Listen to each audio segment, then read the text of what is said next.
परमेश्वर यीशु, हम आज के वचन को तेरे हाथ में देते हैं प्रभु। हम मांगते हैं तेरी उपस्थिति यहाँ पे जोरों से आने दे प्रभु। हर एक को छू ले, हर एक के जीवन को बदल प्रभु।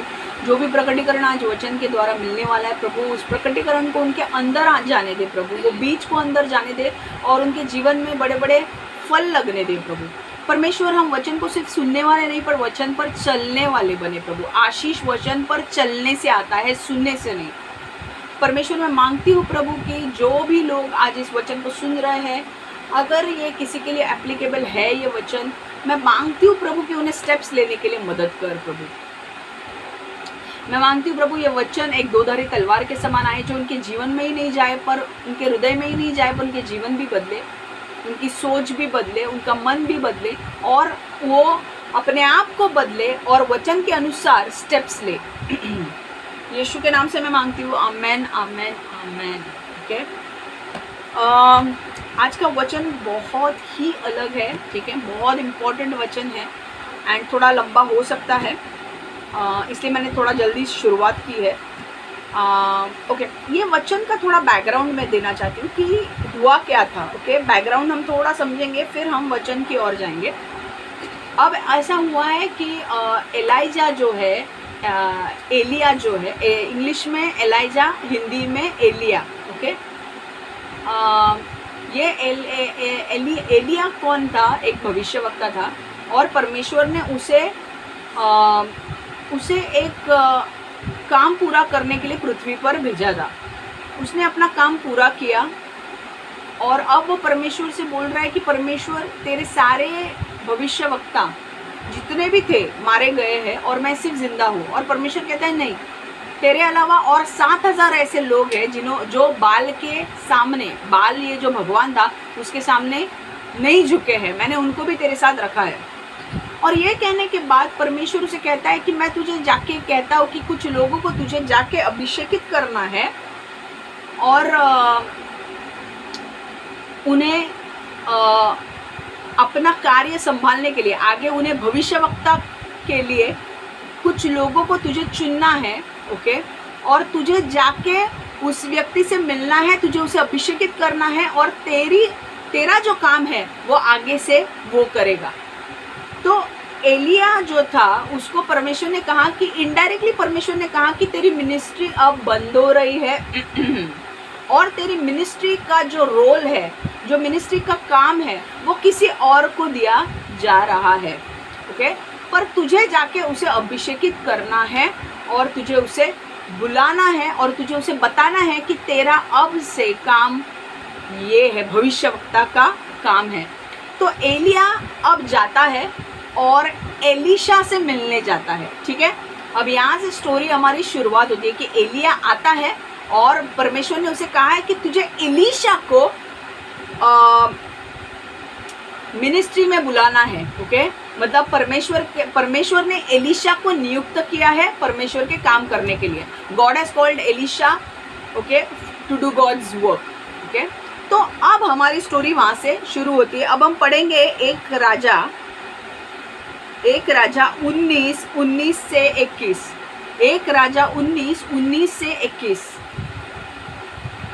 और अब यहाँ पे एलिया आके क्या करता है वो हम बता देंगे, बाद में मैं आपको स्टोरी बताती हूँ क्या होता है। तब वह वहाँ से चल दिया और शापत का पुत्र एलीशा उसे मिला, जो 12 जोड़ी बैल अपने आगे किए हुए आप 12वीं के साथ होकर हल जोत रहा था। उसके पास जाकर एलिया ने अपनी चद्दर उस पर डाल दी। तब वह बैलों को छोड़कर एलिया के पीछे दौड़ा और कहने लगा, मुझे अपने माता पिता को चूमने दे, तब मैं तेरे पीछे चलूँगा। उसने कहा, लौट जा, मैंने तुझसे क्या किया है? तब वह उसके पीछे से लौट गया और एक जोड़ी बैल को लेकर बलि किया और बैलों का सामान जलाकर उनका मांस पका के अपने लोगों को दे दिया और उन्होंने खाया। तब वह कमर बांधकर एलिया के पीछे चला और उसकी सेवा टहल करने लगा।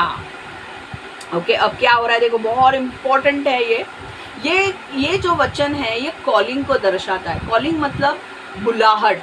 परमेश्वर की बुलाहट, आपके जीवन में परमेश्वर की बुलाहट होने जा रही है। ओके, कई लोगों को परमेश्वर बुला रहा है उसके काम करने के लिए। मैं नहीं जानती कि ये लोग कौन हैं, किसको बुला रहा है, मैं नहीं जानती, पर मैं इतना जानती हूँ कि परमेश्वर आपको उसके कॉलिंग के लिए सीरियस होने के लिए कह रहा है। और मुझे पता है कि बहुत सारे ऐसे लोग हैं जिनसे परमेश्वर बात कर रहा है और ये वचन कंफर्म हो रहा है। ओके, परमेश्वर ने आपसे पहले ही बात किया है किसी चीज़ के लिए और ये वचन कंफर्म कर रहा है कि हाँ, परमेश्वर आपको परमेश्वर के काम के लिए बुला रहा है। ओके, अब पहला पॉइंट, मैं एकदम भागना नहीं चाहती हूँ ये वचन को लेकर। मैं चाहूँ तो मैं सारा कुछ आपको बता सकूँ, पर मैं ज़्यादा लेने वाली नहीं हूँ। मुझे एक ही पॉइंट आज बोलने के लिए कहा है। ओके, तो उसके पहले हम स्टोरी देखेंगे कि स्टोरी क्या है। एलिया आता है, एलिया को किससे मिलना है? एलीशा से। वो आके अपना जो चद्दर है ना, चद्दर, वो चद्दर मतलब आप ब्लैंकेट भी बोल सकते हो, इंग्लिश में क्लोक भी बोल सकते हो, वो चद्दर किसके ऊपर डालता है? एलीशा के ऊपर। और एलीशा समझ जाता है कि जब भी एक भविष्यवक्ता अपना ब्लैंकेट या चद्दर किसी के ऊपर डालता है, इसका मतलब उसका काम उसे करना है। उस भविष्यवक्ता का काम दूसरे को करना है जिसके ऊपर वो चद्दर गई। तो जब चद्दर डालता है तो एलीशा समझ जाता है कि परमेश्वर ने मुझे उसके काम के लिए बुलाया है। तो वो क्या, एलीशा क्या कहता है एलिया को कि देख एलिया, मुझे पता है तूने चद्दर क्यों डाली। ओके, और ये चद्दर तूने जो डाली है, मुझे पता है कि मुझे इसके बाद क्या करना है। मुझे पता है कि मेरा काम मुझे छोड़ना है और मुझे परमेश्वर के काम में लग जाना है, मुझे तेरे साथ रहना है। और एलिया जो था वो उसके साथ ज़्यादा टाइम नहीं रहने वाला था, क्योंकि एलिया का टाइम आ चुका था। एलिया के काम अब एलीशा को करने थे, एलाइजा के काम एलीशा को करने थे। ओके, तो अब क्या होता है, जब चद्दर गिरती है तो उसे पता चलता है कि भाई मुझे अब अपना काम रोकना है और मुझे अब एलाइजा के पीछे जाना है। पर वो एलिया को एक चीज़ बोलता है कि देख, मेरे माता पिता को मुझे फाइनल गुड बाय करके आने दे, उसके बाद मैं अपने माता पिता को फाइनल गुड बाय बोलता हूँ, बाय बाय बोलता हूँ। क्योंकि वो एलीशा कौन था? हल चलाने वाला था, वो बैलों को लेकर खेती करता था और वो कोई साधारण व्यक्ति नहीं था। उसके पास 12 बैल की जोड़ियाँ थी। वो बैलों की खेती करता था। देखो, उस टाइम पर 12 बैलों की जोड़ियाँ रहना एक घर में, ये दर्शाता था कि उनके पास बहुत पैसा है। उस टाइम बैल रहना, गधे रहना, गधा अगर किसी के पास है तो उसके पास समझो मर्सिडीज है। उस टाइम पे गधे का मूल्य बहुत बड़ा था, वैल्यू बहुत बड़ी थी। उस टाइम पे किसी के घर में गधा रहना मतलब मर्सिडीज रहना। तो किसी के घर में बैल की इतनी जोड़ियां रहना मतलब वो कोई साधारण व्यक्ति एलीशा नहीं था। एलीशा एक बहुत बड़े घर का व्यक्ति था, पैसे वाला व्यक्ति था। वो इतने बैलों के जोड़ी को लेकर खेतीबाड़ी करता था। ठीक है, तो उसके पास पैसों की कमी नहीं थी, उसके माँ बाप पैसे वाले थे। ठीक है, अब यहाँ पे आता है टर्निंग पॉइंट। अब उसको परमेश्वर बुला रहा है। अब वो कहता है कि मैं अपने माँ बाप को फाइनल गुड बाय बोल के आता हूँ। एलिया बोलता है ठीक है, तू गुड बाय बोल के आ जा। वो फाइनली जाता है अपने घर पे, और जितने भी बैल है, मतलब हम वापस वो वचन पढ़ेंगे, तब वह एलिया अपने हम वापस पढ़ेंगे 1 राजा 19 से 21। तब वह वहाँ से चल दिया और शापत का पुत्र एलीशा उसे मिला, जो 12 जोड़ी बैल अपने आगे किए हुए आप 12वीं के साथ होकर हल जोत रहा था। ओके, 12 जोड़ी बैल थे। उसके पास जाकर एलिया ने अपनी चद्दर उस पर डाल दी। मैं इसका मतलब आपको समझाने वाली हूँ, पर स्टेप बाय स्टेप हम आगे बढ़ेंगे। तब वह बोला, तब वह बैलों को छोड़कर एलिया के पीछे दौड़ा और कहने लगा, मुझे अपने माता पिता को चूमने दे, तब तेरे पीछे चलूंगा। उसने कहा, लौट जा, मैंने तुझसे क्या किया है? तो तो वो क्या कहता है, देख मुझे पता है मेरे लिए परमेश्वर की बुलाहट आ गई है और मैं उसे ठुकरा नहीं सकता, पर मुझे एक बार मेरे माता पिता को बोलने दे कि मैं अब जा रहा हूँ, मैं अभी बेल वेल नहीं चलाऊंगा, मैं क्या करूँगा, एलिया के पीछे चलूँगा। उसे एलिया के पीछे क्यों चलना था? उसे एलिया के पीछे इसलिए चलना था ताकि उसे एलिया से सीखना था। ओके, एलिया, मैंने कहा एलिया की मिनिस्ट्री समाप्त हो रही थी, एलिया का काम, परमेश्वर ने दिया हुआ एलिया का काम समाप्त हो रहा था। इसलिए आपने कभी देखा है जॉब में भी अगर कोई बंदा रिजाइन करने वाला है तो उसको 3 महीने शॉर्ट नोटिस पीरियड पे रहना पड़ता है, वहां पर 3 महीने या 1 महीना रहना पड़ता है। 1 महीने पहले आप रेजिग्नेशन दे सकते हो और 1 महीने के बाद आप जॉब छोड़ सकते हो। क्यों? क्योंकि जो नया बंदा आएगा उसे सिखाना भी तो है कि नहीं? वो जब सीखेगा तभी आप जा पाओगे वहां से, अगर उसको नहीं आता तो आपके बॉस आपको छोड़ेंगे नहीं, है कि नहीं? वैसे ही था एलिया को, जब एलिया ने बोला कि भाई परमेश्वर मैंने मतलब वो इनडायरेक्टली एलिया काफ़ी थक चुका था और परमेश्वर ने ये डिसाइड किया कि अब एलिया की मिनिस्ट्री अब नहीं रहेगी, अब एलिया का जो भी है वो सारा किसके पास आएगा, सारा काम एलीशा के पास आएगा। तो एलिया के साथ एलीशा को रहना ज़रूरी था ताकि वह थोड़े बहुत महत्वपूर्ण काम एलिया से सीख पाए। ठीक है, अब आगे देखते हैं। तब वह बैलों को छोड़कर एलिया के पीछे, ओके 21वां वचन, तब वह उसके पीछे से लौट गया और एक जोड़ी बैल लेकर बलि किए और बैलों का सामान जलाकर उसके मांस पका के अपने लोगों को दे दिया। तो उसने क्या किया है पता है? एलीशा गया वापस घर पे और एलीशा ने क्या किया, एलीशा ने एक जोड़ी बैल जो थी उसको बलि किया, मतलब मार डाला, और बैलों का सामान जलाकर उसका मांस पका के, मतलब बैलों का जो सामान था, बैलों का क्या सामान था, उनके ऊपर जो लगता था वो सारा सामान जलाकर, वो और बैलों का सामान जलाकर उनका मांस पका के, मतलब जितने बैल थे उसने सारे बैलों को मार दिया और बैलों का जो सामान था, जो लकड़े वकड़े जो होते हैं ना जिसके ऊपर, वो लकड़ों को लेकर उस पर उनका मांस पकाया। ओके, तब वह उसके पीछे से लौट गया और एक जोड़ी बैल लेकर बलि किए और एक जोड़ी बैल क्या किया, बलि किया परमेश्वर के लिए कि परमेश्वर ने मुझे बुलाया है। ओके, और बाकी के बैलों को मार डाला और उनका मांस पकाया और जो बैलों के जो हाथ गाड़ी होती थी ना, उस हाथ गाड़ी को लकड़ों को तोड़कर उसी के ऊपर चूल्हा जलाया और बैलों का सामान जलाकर उनके मांस पका के अपने लोगों को दे दिया। जितने अपने लोग थे सारे को, अभी इतने जोड़ी बैल है, कितना मांस पका हुआ होगा, वो अकेला तो नहीं खाएगा, सारे किसको दे दिए, अपने लोगों को, जो कम्युनिटी के लोग थे उनको सबको दे दिया और उन्होंने खाया। तब वह कमर बांधकर एलिया के पीछे चला और उसकी सेवा टहल करने लगा। सारे 2 बैल बलि दिए परमेश्वर को और बाकी के बैलों को मार डाला और उनका मांस पकाया और बैलों की जो गाड़ी थी, हाथ गाड़ी थी, तोड़कर उसके जो लकड़े थे उस लकड़े को चूल्हा बनाया और उस चूल्हे पे मांस बनाया और बाकी का जो मांस बना था वो लोगों में बांट दिया। और बाद में उसने कहा चलो अब मेरा टाइम हो गया है, अब मुझे जाना है एलिया के पास ट्रेनिंग लेने के लिए।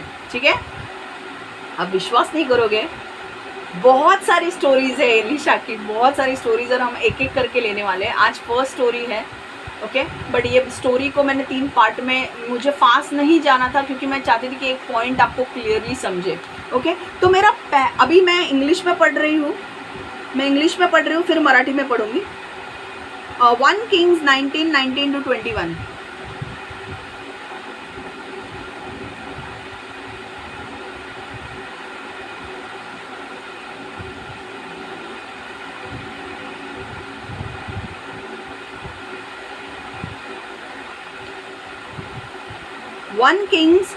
Kings 19:19-21. So Elijah went from there. Okay, एक minute. So Elijah went from there and found Elisha, son of Shaphat. He was plowing with 12 yoke of oxen, and he himself was driving the 12th pair. Elijah went up to him and threw his cloak around him. Elisha then left his oxen and ran after Elijah. Let me kiss my father and mother goodbye, he said, and then I will come with you. Go back, Elijah replied. What have I done to you?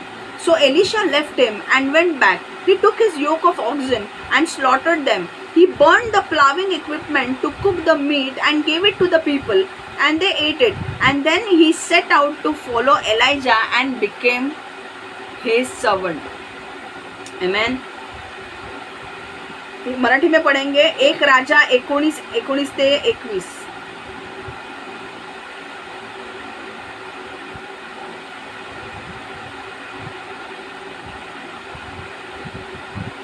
1 राजा 19 ते 21.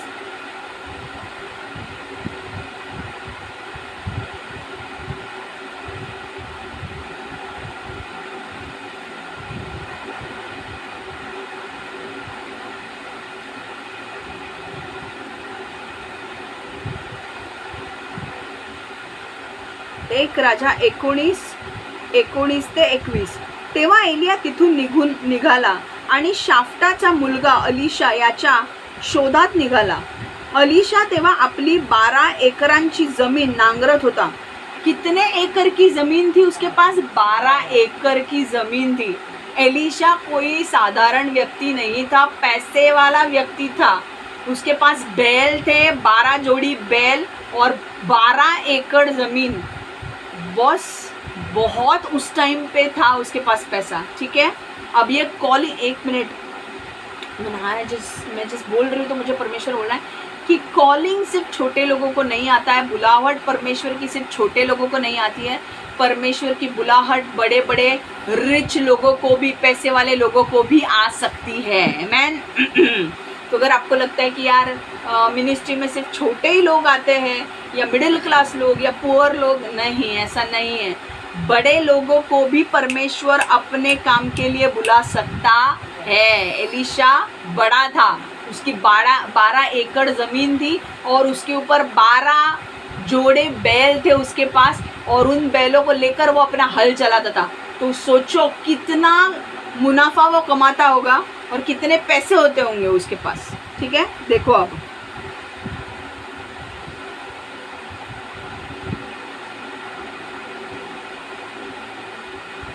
तेव्हा एलिया तिथून निघाला आणि शाफ्टाचा मुलगा अलीशा याच्या शोधात निघाला. अलीशा तेव्हा आपली 12 एकरांची जमीन नांगरत होता. एलिया आला तेव्हा एलिशा अगदी शेवटच्या एकरात होता.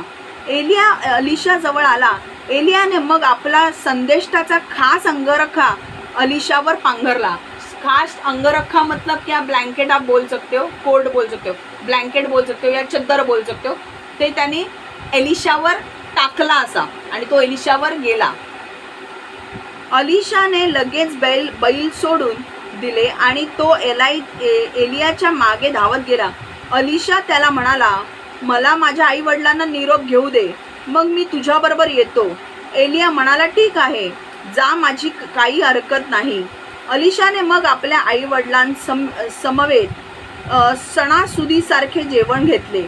त्याने आपली बैलांची जोडी कापली, त्यांच्या मानेवरचे जू सरपण म्हणून वापरले, त्यावर बैलांचा मांस शिजवले. मी काय बोलली? बैलांची जी बैलगाडी होती, बैलांना सगळ्यांना मारून टाकले आणि बैलांचे जे हातगाड्या होत्या ज्या लाकडाच्या आहेत त्यांना तोडून त्याचा गॅस बनवला, चुला बनवला आणि त्याच्यावर त्याचा मांस शिजवलं.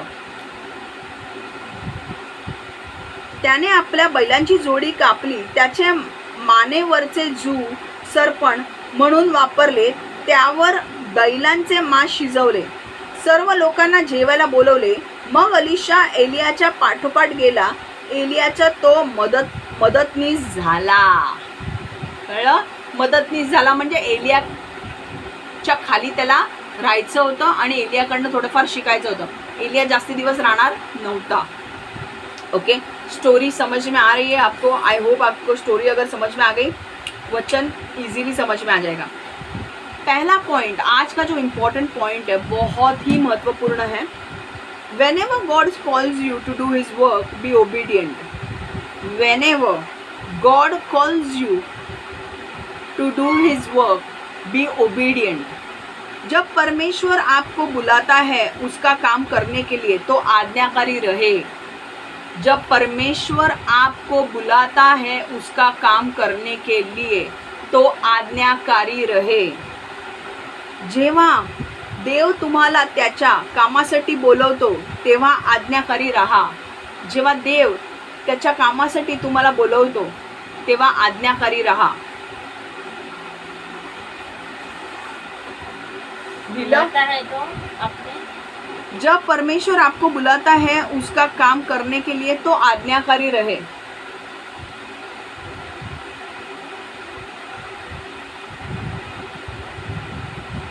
समझ में आया? ओके। जब भी इसका मतलब क्या है? जब भी परमेश्वर आपको उसका काम करने के लिए बुलाएगा, ओके, तो आप आज्ञाकारी रहे। इसका मतलब ये नहीं है कि भाई मिनिस्ट्री ही ज्वाइन करना है, नहीं। शायद आप अमेरिका में हो और आप अमेरिका में कोई काम कर रहे हो और आपको परमेश्वर अब बुलाहट दे रहा है कि आपको अमेरिका का जो कंपनी है जहाँ पे आप काम कर रहे हो वो छोड़ के आपको इंडिया में आना है। तो आपके अंदर परमेश्वर बात करेगा। ज़रूरी नहीं है यहाँ पर बुलाहट मतलब कुछ भी बुलाहट हो सकती है। ज़रूरी नहीं है कि परमेश्वर के मिनिस्ट्री में काम करना हो। समझ में आ रहा है? कोई इंडस्ट्रियलिस्ट है, ओके, बड़े बड़े इंडस्ट्रियलिस्ट हैं, उनके लिए बुलाहट आ सकती है परमेश्वर की कि बाबा अब जो है ना आप एक काम करो, आप हम लोग अमेरिका के कोल्ड ड्रिंक्स बैन कर रहे हैं, तो यहाँ पे कुछ इंडस्ट्रियलिस्ट को कॉलिंग आ सकता है। ये मैं एक उदाहरण दे रही हूँ कि तुम लोग कुछ कोल्ड ड्रिंक बनाने की फैक्ट्री आज शुरू करो। कोल्ड ड्रिंक ऐसा बनाओ जिसमें ज़्यादा प्रिजर्वेटिव्स नहीं है और हमारे लोगों को ज़्यादा तकलीफ़ नहीं होगी। नेचुरल रिसोर्सेज लेके जूस बनाओ, ऐसे कुछ फैक्ट्री डालो जिससे हमारे लोग वो पी सके। या कोई इंडस्ट्रियलिस्ट से बात हो सकती है कि आप ऐसी कोई फैक्ट्री डालो, अपना इंडियन ब्रांड्स के फ़ोन आप लॉन्च करो, क्योंकि हम बहुत सारे बाहर के मार्केट वाले लोग जो है अमेरिका के हैं, उनके आईफोन हम इंडिया में बनाते हैं और हम बेचते हैं। बट आपको एक बड़े इंडस्ट्रियलिस्ट को ये कॉलिंग आ सकता है, बुलाहट आ सकती है कि आप जो इंडियन ब्रांड के मोबाइल फ़ोन बनाओ और बेचो। समझ में आ रहा है? तो कॉलिंग बुलाहट आपकी कुछ भी हो सकती है। यहाँ पे एलिशा की कॉलिंग क्या थी? एलिशा की कॉलिंग मिनिस्ट्री में परमेश्वर के काम करने के लिए थी। ठीक है, आगे चल के देखो, अगर हमारा बड़ा ऑफिस हो जाता है तो हमें भी ग्राफिक डिज़ाइनर्स लगेंगे, हमें भी वर्शिपर्स लगेंगे, हमें भी इंस्ट्रूमेंट्स बजाने वाले लोग लगेंगे। तो हम आपको क्या करेंगे? आपको परमेश्वर पहले बात करेगा कि आपको इस काम में आना है और आप अपना काम छोड़कर उस काम में आओगे। ठीक है, तो ये है कॉलिंग। तो कॉलिंग का मतलब ऐसा मत समझो कि अरे यार परमेश्वर जब अपना काम करने के लिए बुलाता है, अपना काम मतलब उसका जो भी काम है, मतलब आपको अगर परमेश्वर ने बोला ये फैक्ट्री डालो तो आपको वो काम करना है। अगर आपको परमेश्वर बोलता है कि आपको कैसेट लॉन्च करनी है या कोई परमेश्वर के आराधना के गीत आपने कभी अभी गाया नहीं है, पर आपको परमेश्वर बोलता है आपको आराधना की सीडी लॉन्च करनी है, तो आपको वो काम करना है। सब मान लो, सपोज ऐसा भी हो सकता है कि परमेश्वर आप आईटी इंडस्ट्री में काम करते हो, अमेरिका में हो, और परमेश्वर आपको अमेरिका से इंडिया में बुला रहा है और बोल रहा है बेंगलुरु में बहुत सारे टेक कंपनीज हैं, उनको ज्वाइन करो और वहाँ पे तुम्हारा गृहस्थी बसाओ। अब तुम लोग शायद ऐसे लोग, मैं क्यों बोल रही हूँ मुझे नहीं पता, मैं ये अमेरिका का क्यों बोल रही हूँ, पर बहुत सारे लोग हैं जो अमेरिका में सेटल हो चुके हैं, अमेरिका में बहुत साल रह चुके हैं H1B वीज़ा पे, एंड वो लोगों का वहाँ पे पूरा परिवार सेट हो चुका है। पर अब रूल्स रेगुलेशंस H1B वीज़ा के चेंज हो रहे हैं। ओके, तो कई बार यहाँ पे लोग डर रहे हैं कि हमारा अगर H1B वीज़ा के पेपर्स में कुछ फॉल्ट आया तो ये लोग हमें डिपोर्ट करेंगे। तो मैं आपको बोलना चाहती हूँ कि ये सारी चीज़ें अलग नज़रिए से देखो। आमीन।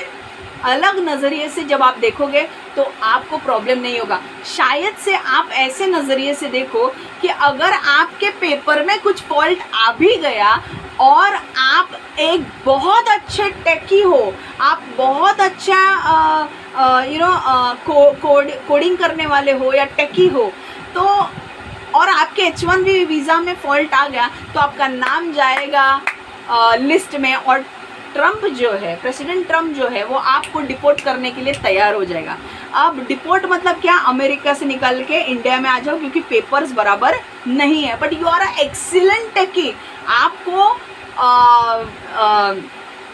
अब कुछ लोग सोच रहे भाई मेरे पेपर में फॉल्ट आ जाए ओके सुनो, कुछ लोग जो है, हमारे ऑलरेडी 1 से 40 करोड़ है, ओके, हम लोग को एक्स्ट्रा इधर लेने के लिए होगा नहीं, बट स्टिल अगर परमेश्वर कुछ लोगों के अंदर कुछ पेपर्स में अगर फॉल्ट आता भी है H1B वीज़ा के लिए, और अगर आप डिपोर्ट हो जाते हो तो आपको बिल्कुल दिल पे लगाना नहीं है। ये ऐसा समझो कि आपकी बुलाहट अब इंडिया में हो रही है ओके। आपको परमेश्वर इंडिया में लेकर आना चाहता है। आपका टैलेंट, आपकी जो भी चीज़ें हैं, मैं नहीं जानती कौन से लोग इंडिया में डिपोर्ट होके आएंगे। मैं वो नहीं बोल रही हूँ जो पहले डोंकी रूट मार के आए थे। डोंकी रूट मार के वो बेवकूफ़ लोग हैं, वो तो इंडिया में भी शॉप खोला होता तो भी चलता था उनके लिए, क्योंकि 70-75 लाख लेके एक शॉप आ जाता और इधर इंडिया में वो आराम से जी सकते थे। वो बेवकूफ़ लोग हैं, मैं उनकी बात नहीं करूँ, मैं H1B वीज़ा वाले की बात कर रही हूँ। H1B वीज़ा वाले जो है, जिनको बोला गया है कि भाई अगर तुम्हारे पेपर्स में हमें कोई भी गड़बड़ी मिली तो हम तुम्हें डिपोर्ट करने वाले हैं, इसको दुख नहीं मनाना है। और हम 12 साल अमेरिका में रहे, 12 साल ये किया, 12 साल वो किया, 15 साल अमेरिका में रहे, 20 साल अमेरिका में रहे, और अब हमें डिपोर्ट कर रहे हैं। अगर हमारे पेपर में कुछ आ गया तो परमेश्वर आपसे कह रहा है बिल्कुल चिंता मत करो। अगर आपके पेपर में कोई भी फॉल्ट भी आ जाता है तो उसे ऐसा समझो कि वो मेरी ओर से हो रहा है और तुम्हें इंडिया बुलाया जा रहा है, ओके। तो आपका जो अमेरिका में रहने का टाइम था वो उतना ही था। देखो, परमेश्वर को आपको हिलाने के लिए ना कुछ तो शासन लाना पड़ेगा, ओके। आपको जब यूसुफ जो था, देखो ये मेरे वचन में नहीं है बट ये एक्स्ट्रा आ रहा है। यूसुफ जो था वो जेल में था, उसको बाहर निकालने के लिए वो राजा के 2 आदमी, एक बटलर और बेकर, बटलर मतलब दारू देने वाला और खाना देने वाला, वो दोनों को जब राजा ने निकाल दिया, वो दोनों जब जेल में आए तो दोनों के जो सपने थे उनका अनुवाद किसने किया? यूसुफ ने। और यूसुफ ने अनुवाद करके उनको भेज दिया और वो अनुवाद सही ठहरा। जो दारू देने वाला था वो बच गया, उसने कहा कि 3 दिन के बाद तुम बच जाओगे और वापस तुम्हें तुम्हारे पोजीशन में रखा जाएगा। बट जो खाना देने वाला था वो 3 दिन के बाद वो मारा जाएगा, और वैसे ही हुआ। पर जो दारू देने वाला था, जो दारू देता था बटलर, वो दारू पहले उसका काम क्या था? पहले चखना और फिर राजा को देना, ताकि उसमें अगर कोई पॉइजन है तो वो मर जाए, राजा नहीं मरे, ठीक है। अब यूसुफ ने जाते वक्त बटलर से कहा, मुझे याद कर, बाहर निकलेगा तो मुझे भी जेल से बाहर निकाल। पर 2 साल बीत गए, वो दारू देने वाला भूल गया। जैसे वो बाहर निकला वो यूसुफ को भूल गया। क्या वो भूल गया? मुझे नहीं लगता वो भूल गया, एक्चुअली परमेश्वर ने उसे भुलवाया समझ में आया? कोई ऐसा इंसान फरामोश आदमी नहीं होगा कि उसने बचाया है तो वो बचाएगा नहीं। परमेश्वर चाहता था कि 2 साल और यूसुफ जेल में रहे। 2 साल के बाद जब परमेश्वर को कुछ निकालना था यूसुफ को जेल से, तो यूसुफ को परमेश्वर ने बोला कि तब परमेश्वर ने इजिप्ट के राजा को ऐसा सपना दिया कि उस सपने का अर्थ किसी को समझ में नहीं आ रहा था। अपने सपने का अर्थ समझने के लिए उसने बहुत सारे अपने जादूगर लोगों को बुलाया। वो जादूगर लोग उसके सपनों का अर्थ नहीं बता पाए, और तब वो बटलर जो दारू देने वाला था उसे याद आया कि मुझे भी एक सपना आया था जब मैं जेल में था, और उसका अनुवाद यूसुफ ने करके दिया था। तो मैं अगर यूसुफ को बुलाऊं तो यूसुफ आपका भी अनुवाद सही करके देखा, और तब टाइम आया यूसुफ का 2 साल के बाद जेल से बाहर निकलकर डायरेक्टली राजा से मिलने का। हालेलुया, आमेन। तो हर चीज़ का एक समय होता है, और हर चीज़ को आपके जीवन में लागू करने के लिए कुछ ट्रिगर पॉइंट्स होते हैं। अब जो ट्रम्प कर रहा है that is a triggering point, और आप ऐसा समझो कि वो परमेश्वर के ओर से हो रहा है। वो भले ही जा रहा है आपको निकालने के लिए, पर परमेश्वर आपकी भलाई सोच रहा है। हालेलुया। ओके, तो आपके पेपर्स में आपको बिल्कुल निराश नहीं होना है, डिप्रेशन में नहीं जाना है। हमारा इंडिया भी अमेरिका की तरह हो रहा है। थोड़े साल में आप इंडिया के इतने फ़ैन होने वाले हो ना, अमेरिका छोड़ के जब इधर आओगे तो कि आप बोलोगे कि क्या अमेरिका में था, हम लोग क्यों अमेरिका करते थे। उधर ग्राउंड में भी, उधर पार्क में भी लोग नहीं होते। इधर कितना लाइवली है यार, इधर लोग ही लोग है। हाँ, मरते नहीं। आपको पता है यूके में एक चिड़िया दिखती नहीं है, एक चिड़िया ही दिखते हैं, लोग दिखते नहीं हैं। वहाँ के लोग, यूके के लोग डिप्रेशन में जाते हैं, क्योंकि वहाँ का यूरोप का जो एटमॉस्फेयर है, आपको पता है सूरज रहता है तो 3-4 महीने सूरज रहता है वहाँ पे, रात को डूबता नहीं है पूरा।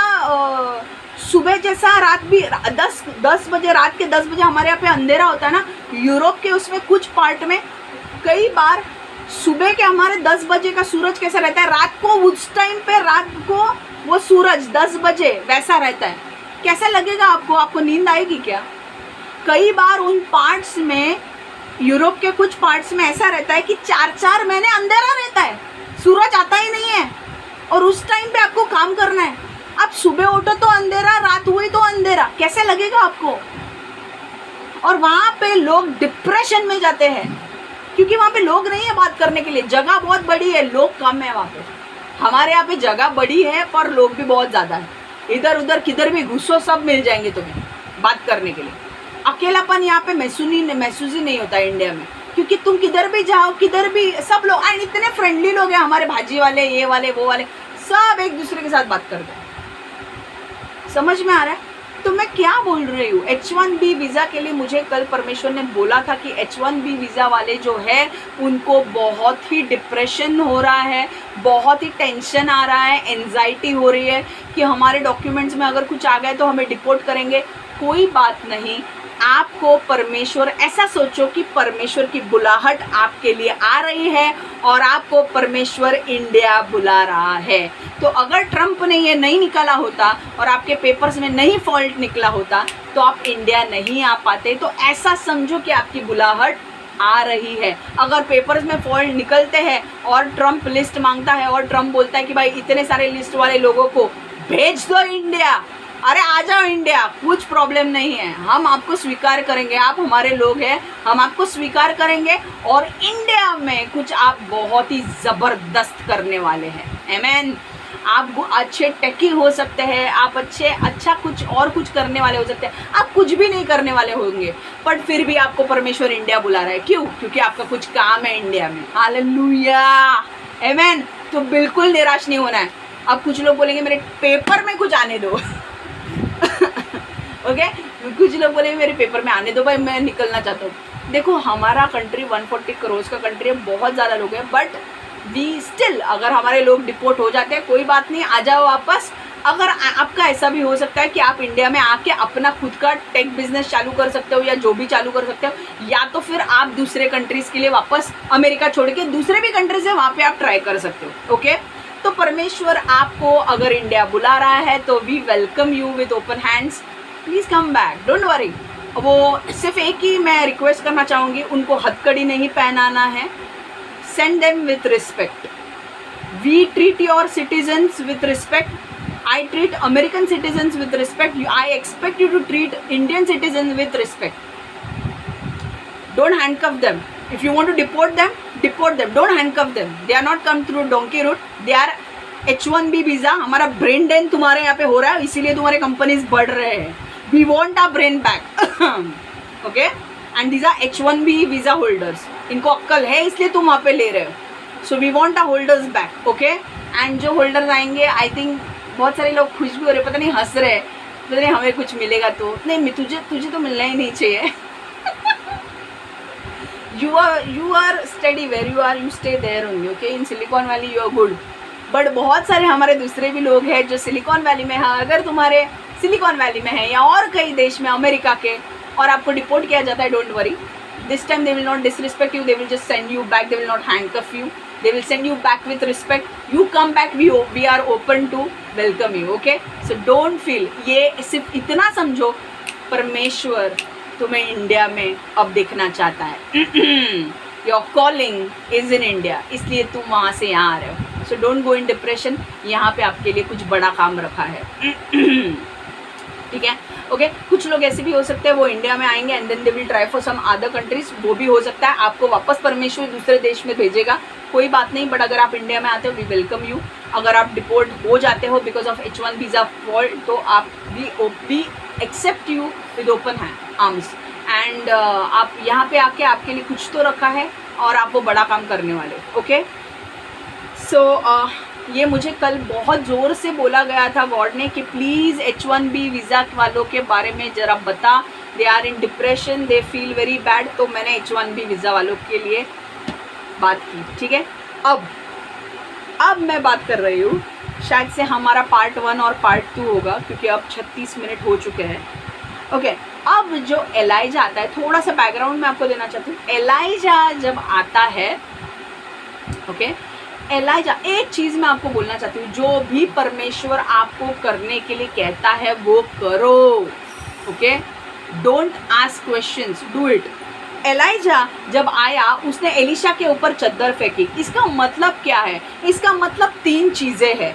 चद्दर फेंकना उस टाइम पे क्लोक फेंकना, अंगरखा फेंकना, चद्दर फेंकना, इसका मतलब क्या होता था? इसका मतलब होता था कि एलिया का जो काम है वो कौन करने वाला है? एलिशा। समझ में आ रहा है? Mental, okay? मैंटल मतलब एलिया की जो जिम्मेदारी है, एलिया की जो जिम्मेदारी है, वो जिम्मेदारी किसके ऊपर आने वाली है? एलिशा के ऊपर, ओके? मैं एक 2 मिनट दीजिए मुझे।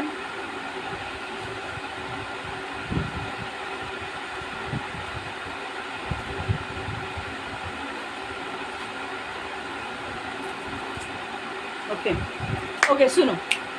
एलिया ने जब अपनी चद्दर निकाल के एलिशा के ऊपर डाली तो एलिशा समझ गया। उस टाइम पे यहूदी लोगों के यहाँ पे एक मान्यता होती थी कि जब कोई व्यक्ति अपनी चद्दर निकाल कर, मतलब कोई भी व्यक्ति नहीं, कोई भी व्यक्ति निकाल कर चद्दर फेंक रहा है तो हो गया, नहीं, कोई बड़ा व्यक्ति जैसे भविष्य वक्ता है या ऐसा कोई, जब अपना चद्दर निकाल कर दूसरे के ऊपर वो चद्दर डालता है तो इसका मतलब क्या होता है? वो चद्दर का एक सिंबल है। सिंबल मतलब एक चिन्ह है। वो चद्दर हमें दिखाती है कि जिम्मेदारी, एलिया की जिम्मेदारी, एलिया का अधिकार और एलिया की आत्मिक शक्ति एलिशा के ऊपर आ रही है। हालेलुया। मैं वापस बोल रही हूँ, it's a very important thing. What is mantle English में? अगर मीनिंग आप मैंटल का देखोगे तो what is mantle in the Bible?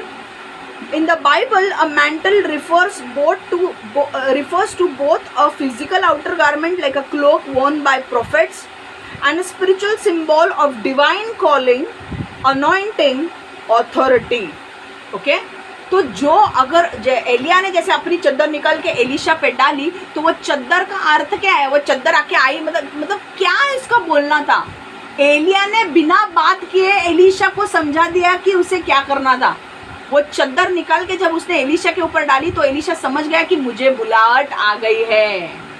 समझ में आ रहा है? तो चद्दर का मीनिंग 3 है। एक तो बुलाहट, डिवाइन कॉलिंग, बुलाहट, दूसरा अभिषेक और तीसरा अधिकार। ओके? तो एलिया की बुलाहट किसके पास जा रही थी? एलिशा के पास। एलिया का अभिषेक किसके पास जा रहा था? एलिशा के पास। एलिया की जो अधिकार था एलिया का, वो किसके पास जा रहा था? एलिशा के पास। हालेलुया। ओके, इतना आप समझ गए? बहुत सारे लोग थियोलॉजियंस जो है बहुत सारे जो लोग बाइबल टीचर्स जो है वो मानते हैं कि मेंटल मतलब आप बोल सकते हो ओके, मैंने हिंदी में मेंटल का अर्थ नहीं देखा है, हम वो भी देख लेंगे ताकि मैं आपको हिंदी और मराठी में बोल सकूँ।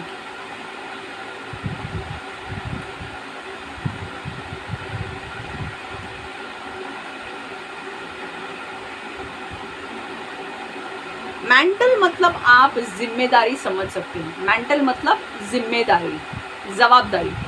ओके, एलिशा अपनी चद्दर फेंक कर एलाइजा अपनी चद्दर फेंक कर एलिशा के ऊपर डाल रहा था।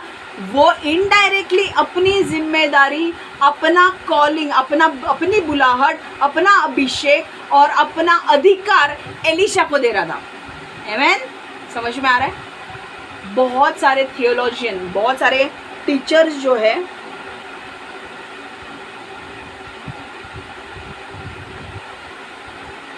बहुत सारे बाइबल टीचर्स जो हैं वो मानते हैं कि मेंटल मतलब जो जिम्मेदारी है ये एक सिंबल है, एक चिन्ह है पवित्र आत्मा का। ओके, जब जो चद्दर डाली उसके ऊपर ना, वो चिन्ह है पवित्र आत्मा का। पवित्र आत्मा उसके ऊपर आ रहा है। आप बोलोगे कैसे? तो यहाँ पे देखो, मत्ती की पुस्तक हम देखेंगे, मत्ती की पुस्तक इंग्लिश मैथ्यू 3:16-17। मैथ्यू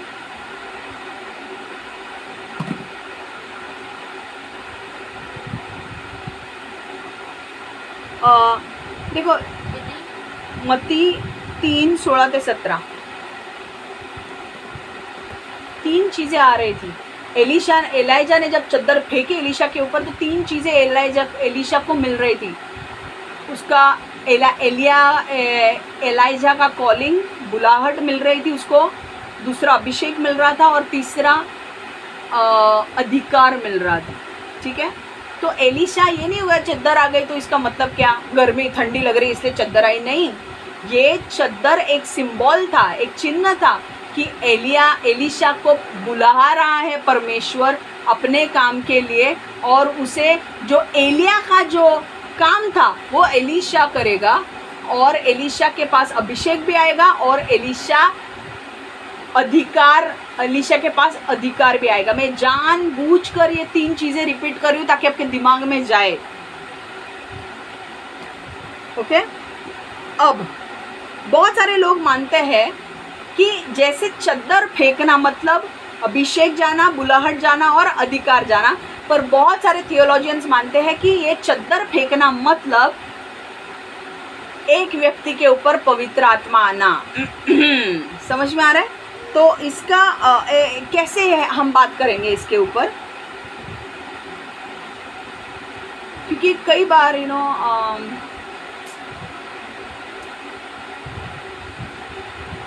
आगे अगर आप चल के देखोगे, नेक्स्ट स्टोरी जब हम लेंगे ना, उसमें आप देखोगे कि एलिशा को डबल अनॉइंटिंग मिलता है, और वो डबल अनॉइंटिंग कैसे मिलता है वो भी हम देखेंगे। ठीक है, एलिशा को डबल अनॉइंटिंग मिलता है, दुगना अभिषेक मिलता है, पावर मिलती है परमेश्वर की। एलाइजा की जो पावर थी वो उसको मिलने वाली थी, पर उससे भी डबल मिलती है, और वो कैसे मिलती है हम बाद में देखेंगे। बट अब मत्ती 3:16-17 देखेंगे। As soon as Jesus was baptize he went up out of the water. At that moment heaven was opened and he saw Spirit of God descending like a dove, alighting on him, and a voice from heaven said, "This is my son whom I love, with him I am well pleased." Okay, तो बहुत सारे लोग मानते हैं कि ये जो चद्दर फेंकना था वो एक्चुअली अभिषेक, अधिकार और बुलाहट को ट्रांसफर कर रहा था।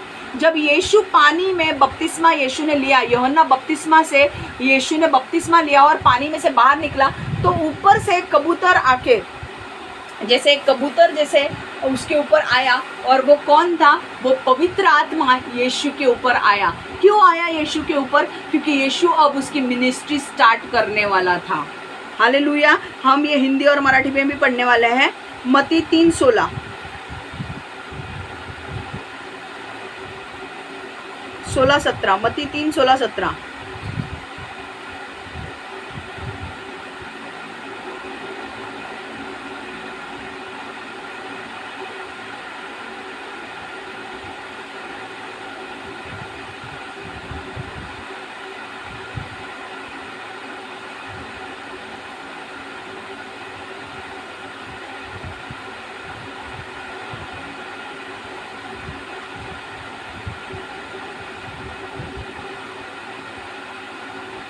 मत्ती 3:16-17. येशूचा बप्तिस्मा, मत्ताय 3:16-17. येशूचा बप्तिस्मा झाला आणि तो पाण्यातून वर आला, तेव्हा आकाश उघडले आणि देवाचा आत्मा एखाद्या कबुतराप्रमाणे आपणावर उतरणा त्याला दिसला. त्याच वेळी आकाशातून वाणी झाली की हा माझा पुत्र मला परमप्रिय आहे, त्याच्याविषयी मी संतुष्ट आहे. हालेलुया. तो जब यीशु अपना बपतिस्मा होकर बाहर निकला तो यीशु के ऊपर मानो कबूतर जैसे पवित्र आत्मा आया. मतलब कबूतर नहीं आया, पवित्र आत्मा आया. पर पवित्र आत्मा कैसे आया? कबूतर कैसा होता है? जेंटल, वो किसी को मारदाड़ नहीं करता है, बराबर कि नहीं? वैसा एकदम धीरे से उसके ऊपर कौन आया? पवित्र आत्मा आया. और पवित्र आत्मा क्यों आया? क्योंकि यीशु की मिनिस्ट्री शुरू होने वाली थी. आपको मैंने पहले भी बोला था कि पवित्र आत्मा जब आता है, एक्ट्स प्रेषितों कृत्य 2, ओके, जब पवित्र आत्मा आता है वो आपको शक्तिशाली बनाता है. शिमशोन के ऊपर पवित्र आत्मा आया तो वो शक्तिशाली बन गया. यीशु को शक्तिशाली बनाना था और उसे गिफ्ट्स भी देने थे. पवित्र आत्मा गिफ्ट्स देता है. मैंने कहा था 9 gifts of the Holi spirit. उसे गिफ्ट्स भी देने थे ताकि वो जाके लोगों की चंगाई, छुटकारे, चमत्कार करे, लोगों के अंधेपन को दूर करे, बहरों को सुनने दे, लंगड़ों को चलने दे, मृतकों को जीवित करे. तो इसके पहले कौन आना चाहिए था? पवित्र आत्मा. तो यही हम रेफरेंस ले रहे हैं. जब एलिया ने जब चद्दर फेंकी एलीशा के ऊपर तो उसका बुलाहट एलीशा के ऊपर गई, अभिषेक उसके ऊपर गया और अधिकार एलीशा को मिलने वाला था. ठीक है. और मतलब पवित्र आत्मा उसके ऊपर, एलीशा के ऊपर आने वाला था. क्योंकि आप बोलोगे क्या क्या किया, हम एक एक करके स्टोरी देखेंगे कि एलीशा के ऊपर जब पवित्र आत्मा आया तो एलीशा ने क्या क्या काम किए, हम देखेंगे ये. ठीक है. एलीशा के बहुत सारे मिरेकल्स हैं, बहुत सारे मिरेकल्स. आपको मज़ा आने वाला है एक एक मिरेकल सुनने के लिए. ठीक है. हम will go step by step. अभी शिमशोन का हो गया, हमने शिमशोन के बारे में सब कुछ कर लिया. अब हम एलीशा के ऊपर फोकस करेंगे. ठीक है. और एक हम वचन पढ़ना चाहेंगे. मैंने आई थिंक ये वचन मराठी में पढ़ा, हिंदी में नहीं पढ़ा, तो मैं हिंदी में भी पढ़ रही हूँ. लोग मुझे बोलते हैं. ठीक है. 12:30 बजे के पहले ख़त्म हो जाएगा. मत्ती 3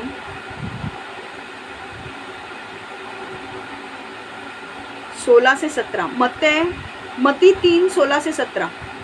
और यीशु बपतिस्मा लेकर तुरंत पानी में से ऊपर आया और देखो उसके लिए आकाश खुल गया और उसने परमेश्वर के आत्मा को कबूतर की नाई उतरते और अपने ऊपर आते देखा. कबूतर की नाई मतलब कबूतर जैसे वो आया, कबूतर नहीं आया, पवित्र आत्मा आया. और देखो यह आकाशवाणी हुई कि यह मेरा प्रिय पुत्र है जिससे मैं अति प्रसन्न हूँ. और क्या हुआ? सिर्फ पवित्र आत्मा आया नहीं, स्वर खुलकर पिता ने आवाज लगाई और आवाज लगा के आकाशवाणी हुई. आकाशवाणी, ए भाई रेडियो सुनते हो ना, वैसे आकाशवाणी हुई. आकाशवाणी में पिता ने क्या कहा कि यह मेरा प्रिय पुत्र है. कौन? यीशु. और जिससे मैं अत्यंत प्रसन्न हूँ, जिससे मैं बहुत खुश हूँ. हालेलुया. उस टाइम पे भाई आकाशवाणी होती थी. अभी अगर आकाशवाणी हुई तो पता नहीं हम भाग जाएंगे डर के मारे, है ना. आप बाप रे, डर ही लगेगा भाई कौन बोल रहा है. लिटरली इसी, आई एम नॉट जोकिंग, मैं मस्ती नहीं कर रही हूँ. मुझे कुछ याद आया. जो लोग बाइबल स्टूडेंट है या बाइबल टीचर्स है उनको पता है मैं क्यों हंस रही हूँ. एक बार स्टोरी है बाइबल में, पर पिता जो था वो बहुत गुस्से में था. पिता, पुत्र, पवित्र आत्मा तीनों एक ही है. उस टाइम पे ओल्ड टेस्टामेंट, न्यू, जुना करार, पुराना करार की बात है. वहाँ पे इजरायली लोग जो थे वो काफ़ी मतलब ना बहुत नाटक कर रहे थे. और मतलब वो सीधी तरीके से चल नहीं रहे थे. भाई ये चाहिए, वो चाहिए, रो ना, क्योंकि वो कनान देश में पहुँचे नहीं थे. रो के उनके दिन जा रहे थे.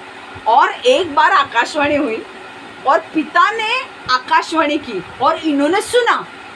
अब वो आकाशवाणी इतनी डरावनी थी, वो इतने डर गए कि उन्होंने मूसा को बोला, मूसा देख तू हमसे बात कर, आकाशवाणी मत होने दे. ये रियल है, ये रियल स्टोरी की बात है. उन्होंने बोला मूसा देख हम लोग समझ गए, क्योंकि वो लोग ना मूसा की बात नहीं मानते थे। और मूसा कौन था? परमेश्वर का लीडर था, परमेश्वर का अगुवा था।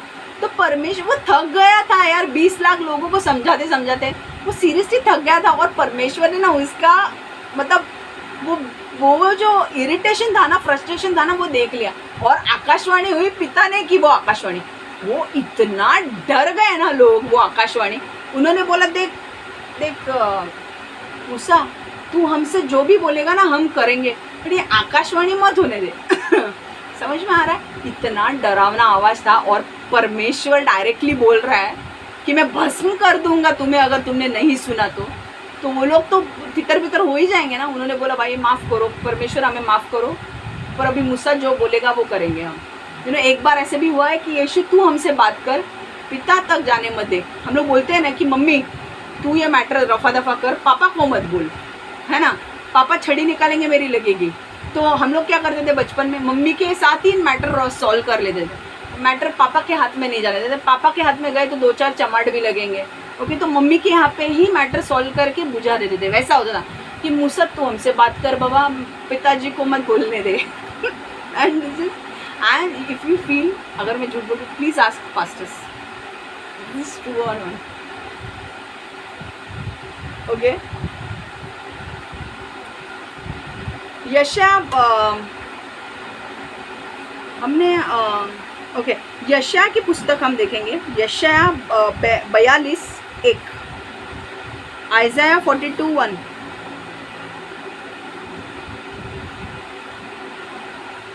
मेरे दास को देखो जिससे मैं संभाले हूँ, मेरे चुने हुए को जिससे मेरा जी प्रसन्न है। मैंने उस पर अपनी आत्मा रखा है, वो अन्य जाति के लिए न्याय प्रकट करेगा। हालेलुया। यशायाह 42:1 किसके बारे में बात हो रही थी? यीशु के बारे में बात कर रही थी। और बोल रहा था कि मैं अपना पवित्र आत्मा उसे दूंगा और वो सारे देशों में न्याय लाएगा। हालेलुया, आमीन। तो ये कंफर्म होता है क्या आ रहा था ये यीशु के ऊपर? पवित्र आत्मा आपके अंदर अगर नहीं है तो आप कुछ नहीं कर सकते। यू आर पावरलेस, आपके अंदर कोई शक्ति नहीं। अगर पवित्र आत्मा आपके अंदर जितना बढ़ते जाएगा ऊपर से, मैंने कहा था 2 पवित्र आत्मा। एक पवित्र आत्मा आता है जब आप उद्धार, आपका सैल्वेशन प्रेयर होता है, जब पवित्र आत्मा आकर आपके अंदर रहता है जो आपको गाइड करने के लिए होता है। ओके, वो अपना कुआं है जो अपने कुएं में से आपके लिए धोने पानी, वो कुआं आपकी ज़रूरतों के लिए है। और जो ऊपर से पवित्र आत्मा आता है वो क्या है? रिवर है। वो क्या है? नदी है जो दूसरों के लिए इस्तेमाल होती है, चंगाई, छुटकारे, चमत्कार करने के लिए। वो रिवर है, वो नदी है, वहाँ पे जाके लोग अपने चीज़ें धोते हैं, पीते हैं, पानी लेते हैं। ओके, ऐसा है। तो ये जो पवित्र आत्मा था, ये कौन सा पवित्र आत्मा था? ऊपर से आने वाला पवित्र आत्मा, जो यीशु अपने मिनिस्ट्री में लोगों को चंगाई देने वाला था, छुटकारा देने वाला था, उनकी आंखें खोलने वाला था, बहरों को सुनने देने वाला था, लंगड़ों को चलने देने वाला था, मुर्दों को जिंदा करने वाला था, बहुत सारी चीज़ें। ये किसके वजह से हो रहा था? पवित्र आत्मा। और ये अब जो मैंटल जो था, जो एलाइजा ने डाला था, उसके वजह से एलिशा को बुलाहट भी आ रही थी और अभिषेक भी उसके ऊपर आ गया था। पवित्र आत्मा उसके ऊपर आ गया था, पर उसे दुगना अभिषेक चाहिए था। वो स्टोरी हम बाद में देखेंगे। और उसके पास अधिकार भी आ गया था। ठीक है, ओके। आइज़ाया 42:1 हम वापस इंग्लिश में पढ़ेंगे, इंग्लिश और हिंदी में, इंग्लिश और मराठी में पढ़ेंगे। Here is my servant whom I uphold, my chosen one in whom I delight. I will put my spirit on him and he will bring justice to nations. Hallelujah. Okay? तो ये किसके बारे में यशायाह भविष्यवाणी कर रहा था? यीशु के बारे में। Here is my servant whom I uphold, my chosen one in whom I delight. I will put my spirit on him. मतलब मैं पवित्र आत्मा उसे दूंगा एंड वो न्याय किसके लिए लाएगा? सारे देशों में न्याय करेगा। हालेलुया। मराठी में नहीं पढ़ा है, मराठी में पढ़ेंगे अब।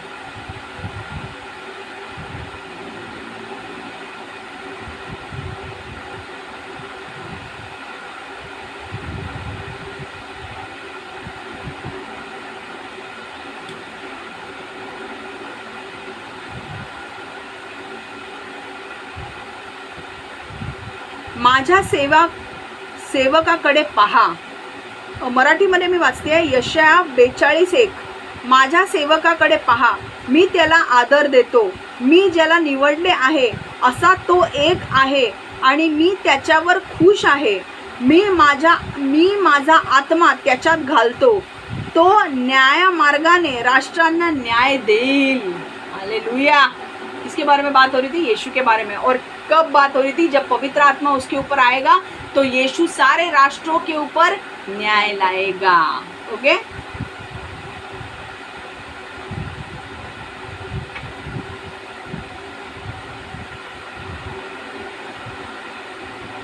ओके. अब देखो एक चीज मुझे बोलनी है यहाँ पे. जैसे उसके ऊपर वो चद्दर आई, एलिशा के ऊपर वो चद्दर आई, वो समझ गया कि मुझे परमेश्वर की बुलाहट आ रही है, मुझे परमेश्वर उसके काम के लिए बुला रहा है और अब मुझे एलिया का काम मुझे लेना है. तो एलिया की जो जिम्मेदारी मुझे लेनी है, एलिया का अभिषेक मेरे ऊपर आएगा और एलिया का अधिकार भी मेरे ऊपर आएगा. तो उसने क्या कहा कि मुझे मेरे माँ बाप को बाय कहने दो, लास्ट का बाय, क्योंकि वो अभी माँ बाप के साथ नहीं रहेगा. अभी इतने साल वो माँ बाप के साथ रहा है कि नहीं, पर जब बुलाहट आई तो वो अपने माँ बाप को छोड़कर एलिया के साथ रहने वाला था. चाहे वो 6 महीने होने दो, 8 महीने होने दो, 1 साल होने दो, पर एलिया के साथ उसे रहना था ताकि उसे चीज़ें सीखनी थी. अब वो माँ बाप के साथ नहीं रहने वाला था. मैं आपको H1B वीज़ा वालों को या बाकी लोगों को भी कह रही हूँ, कई बार आपको जब बुलाहट आएगी तो परमेश्वर आपको कुछ छोड़ने के लिए कहेगा. शायद आपका पहले का रिश्ता, अगर आप किसी गर्लफ्रेंड के साथ हो, बॉयफ्रेंड के साथ हो, जो परमेश्वर की ओर से नहीं है, तो परमेश्वर आपको उसे छोड़ने के लिए कहेगा. और जब आप छोड़ोगे आपके जीवन में आशीष आएगा. शायद ओके. तो आपको छोड़ना पड़ेगा. उसे अपने माँ बाप को छोड़ना था. वो माँ बाप के साथ रहकर परमेश्वर का कॉलिंग पूरा नहीं कर सकता था, उसे अपने माँ बाप को छोड़ना ही था. वैसे ही H1B वीज़ा वाले भी जो है, अगर आपके ऊपर आपके डॉक्यूमेंट्स में कुछ प्रॉब्लम आते हैं और आपको इंडिया में वापस आना पड़ता है, तो आपको परमेश्वर इंडिया में बुला रहा है और इंडिया में आपका कुछ खास काम है. ओके. अगर आप दूसरे देश में वापस जाने वाले नहीं हो तो इंडिया में आपका कुछ खास काम है, इसके लिए आपको बुला रहा है और इसलिए आपको पुरानी चीज़ें छोड़नी पड़ेगी. देखो, whenever God calls you for a mission or as a servant, don't question his calling. देखो, जब भी परमेश्वर आपको बुलाता है, आपको अमेरिका से इंडिया बुलाता है या आपको बोलता है कि जो तू हॉस्पिटल में नौकरी करी थी अब वो छोड़ दे, कोई और नौकरी कर, तो आपको पुरानी चीज़ें हैं वो छोड़नी पड़ेगी. आपको परमेश्वर ये भी बोल सकता है कि जिस घर में तू रहता है वो घर अभी छोड़, तो आपको वो घर छोड़ के दूसरा घर देखना पड़ेगा जहाँ पे परमेश्वर दिखा रहा है. जब अब्राहम को परमेश्वर की बुलाहट आई तो परमेश्वर ने अब्राहम को बोला, तू जिस घर में रहता है उस घर को छोड़, तेरे सारे लोगों को छोड़ और मैं जहाँ पे जो देश तुझे दिखाता हूँ वहाँ पे जा और वहाँ पे सेटल हो. तो अब्राहम को परमेश्वर ने अपने घर से निकाला और कहाँ लेकर गया? कनान में, जहाँ पे इजरायली लोग सारे रहने वाले थे. आमीन. तो बुलाहट आपकी कुछ भी हो सकती है. परमेश्वर आपको बुलाहट, मतलब कोई भी बुलाहट दे सकता है. मान लो आपको आपको ऐसा हो सकता है कि आप किसी रिलेशनशिप में हो, और वो जो लड़की है या लड़का है वो आपके लिए नहीं है और वो ऑर्डेंट स्पाउस आपका नहीं है, आप उसके साथ रह रहे हो और परमेश्वर को ये खटक रहा है, क्योंकि परमेश्वर बोल रहा है जब तक ये इसके साथ है मैं इसको इस्तेमाल नहीं कर सकता. तो आपको उसको छोड़ना पड़ेगा. ये आपकी बुलाहट है. ओके. और आपको उसको छोड़ के ज़रूरी नहीं है कि आपको मिनिस्ट्री ज्वाइन करनी है. आपको परमेश्वर दिखाएगा कि वो लड़की को छोड़ के आपको कौन सी लड़की के साथ शादी करनी है या कौन से लड़के के साथ शादी करनी है. समझ में आ रहा है? दूसरी चीज़, मेरी बुलाहट में आपको एक बताती हूँ. मेरे लाइफ में एक हुआ था कि मैंने मेरा एक पहले का जो चर्च था, जिस चर्च में मैं थी वहाँ पे मैं 7 साल रही. उस चर्च 7 साल होने के बाद परमेश्वर ने मुझे कहा कि तुझे वो चर्च छोड़ना है. तो मुझे समझ में नहीं आ रहा था कि क्यों मुझे वो चर्च छोड़ना है, क्योंकि मेरा पास्टर भी मुझे बोल रहा था कि पवित्र आत्मा ऐसा थोड़ी बोलेगा चर्च छोड़ने के लिए. तो मेरा पास्टर मेरे को गुगली दे रहा था. एक्चुअली वो डिमोनिक पास्टर था. वो था डिमोनिक पास्टर. ओके. शैतान उसमें भरा हुआ था और वो शैतान को अपने अंदर लेके कुछ भी बकवास करता था, उसको परमेश्वर के पीछे चलने का नहीं था। और ऐसे बहुत सारे डिमोनिक चर्चेस भी है, ओके, ये फैक्ट है और ये फैक्ट रहेगा।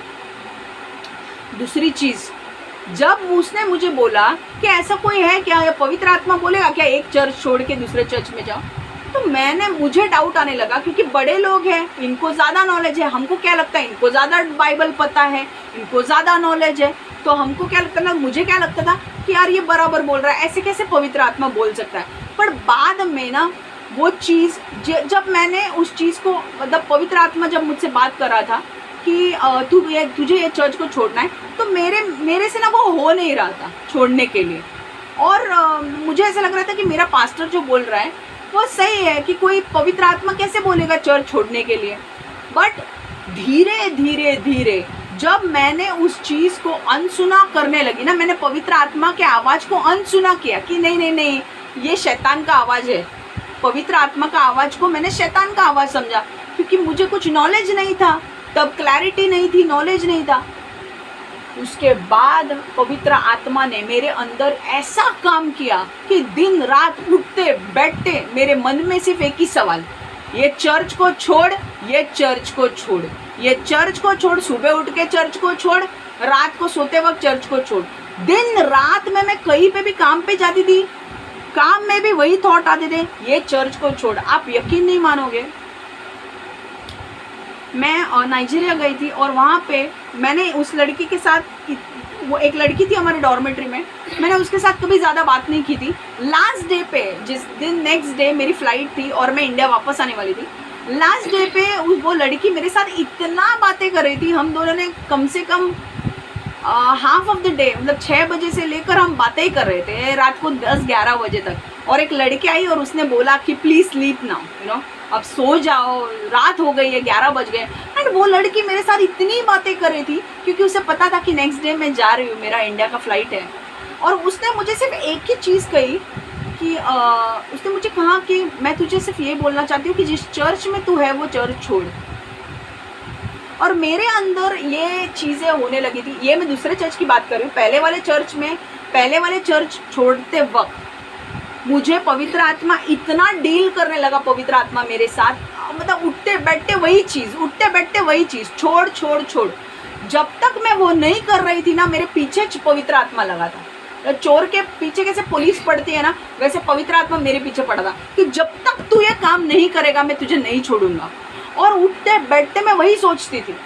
एक टाइम आया जब मैंने बोला, बाबा पवित्र आत्मा अगर तू बोल रहा है, अगर तू है ना, शैतान नहीं है, अगर पवित्र आत्मा तू मुझसे बोल रहा है ना कि मैं चर्च छोड़ूं, तो मैं छोड़ने के लिए तैयार हूँ। जैसे मैंने ये बोला कि मैं छोड़ने के लिए तैयार हूँ, उस टाइम पे मेरे अंदर शांति आई और फिर मैंने वो चर्च छोड़ा। मैंने बोला मैंने चर्च तो छोड़ दिया। पवित्र आत्मा ने मुझे कहा जितने भी काम तू उस चर्च में कर रही थी वो सारे काम दूसरे लोगों को दे दे।